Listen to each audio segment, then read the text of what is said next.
Helen Yee here with Eyes on the Game, being joined by the one and only... The greatest combat athlete of all time, the GOAT, the snake catcher, the mousetrap.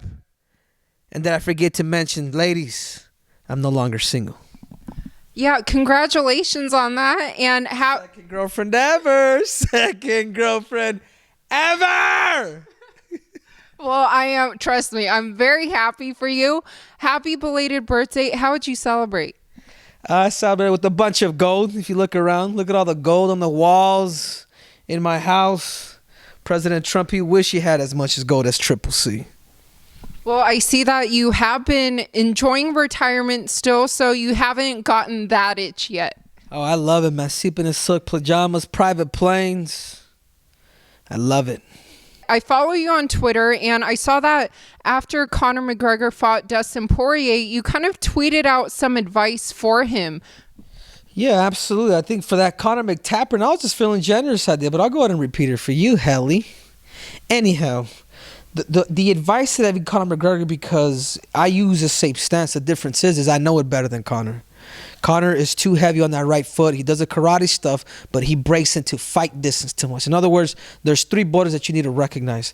There is safe zone, there's fight zone, and there's borders. Borders, what that means to me is you're about an inch away from getting out and an inch away from getting in and actually striking. The thing is Conor stands too much in that borders line and more into the fight zone. That's for the same reason that he's getting caught. So if I was him, I would brush up, maybe be about 2 to 3 inches a little further out, and it'll all make sense for him. But not just that, but also if you're hurt, and this is the competitor side he doesn't know, you have to switch stance. And he has to be comfortable able to fight southpaw and right-handed. And next time, Conor McGregor, I'm charging your punk ass. You're a great analyst. The greatest of all time. The greatest of all time. Bah! Bah! Now, if Conor fights Dustin the third time, who do you think takes that, though? I think now, looking back at it now, it's gonna be Dustin again. And I was wrong. I was really thinking I underestimated his mindset because of the first fight, how that kind of happened, and just knowing Conor, how he's gotten his head. But also, Conor lost his mojo a little bit. He should have continued to keep being the bad guy, because that's what's helped him. But now he just has to be who he is right now, because that thing as a competitor, that thing's gonna hurt you. You know, now people know that you're going back. Oh man, you're just a facade. You really are a persona. Be you, man. Be you. It's like, you know, hell, obviously, I do my Christian, but it is part of me. I just turn it up a notch, and then I have fun with it. But at least I'm me. You know, and that's what's allowed me to be successful. So if I was Conor again, this is the last freebie I'm giving you, Conor McTapper. You make nuggets. It's master the defense, man. I'm sorry, master the distance. You master the distance with your composure, with your accuracy. It's game over. Learn a little bit of tricks about getting with wrestling. Even when he fought Khabib, if I was to be Conor's coach, I'd tell him, you over wrestle position where you could have just limped and got out. But he wanted to demonstrate that he had defense, and that was a huge no-no against a guy that knows when they make you work, they're going to soften you up and then eventually finish you within the 4th and 5th round. So, Conor McTapper, that's it. Those are the last 2 advices I'm giving you. Next time, I'm charging you, and you're bending the knee as you pay me. Looking at that lightweight division, there's a lot going on. Last time that we spoke, you said that you felt that Khabib would be back. Do you still think that he would return? He's still number 1 in that pound-for-pound UFC rankings. Pound-for-pound king is right here. I don't know what you guys are talking about. But anyhow, yeah, I don't think Khabib's going to come back. I think he's going to come back for maybe in a couple years.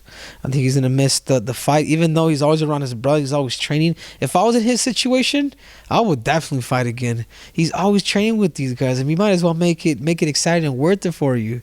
You know, he's a great soul human being. I mean, obviously he can do what he wants, but I wouldn't necessarily string people either. This is why even when I retired, I told Dana straight up. I says, boss, I'm done, man. I appreciate everything you've done. I'm gonna take my time. I'm going to take my talents and I'm going to dive into something else to become a champion in that. And for me, it was a financial thing. You know what I'm saying? I will come back if the price is right. But I just cannot. It's got to be worth my legacy. And if it's not worth my legacy, then I'm just not ever fighting ever again. And that's the reality. Yeah, and like you said, have to get that itch as well. Now, you are Triple C, but in the UFC, you were champ. Someone else who's looking to try to become champ, Israel Adesanya, moving up to light heavyweight to fight Jan. How do you think he'll do? I think he's gonna knock out the Polish Nightmare. I really do. I think he's gonna knock him out just because nobody fights Israel with tactics. Israel hasn't necessarily, and again, I like him. He's a world champion, but he's not well rounded yet, or at least he hasn't showed that yet. And I'm gonna give you guys the example with Jose Aldo and Max Holloway. Jose Aldo was so comfortable on his feet until he got a better striker.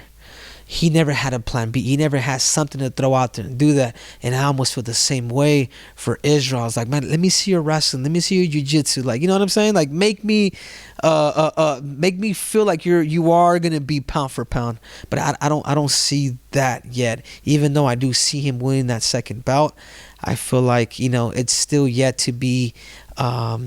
How can I say? We are still yet to see the best out of him if he's able to make those transition and start mixing more of his fighting and doing things like that.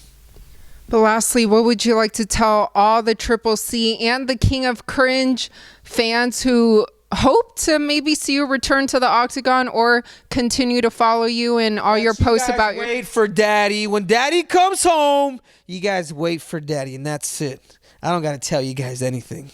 As a matter of fact, all you that are watching, you guys can all do me a favor and bend the knee to King Triple C.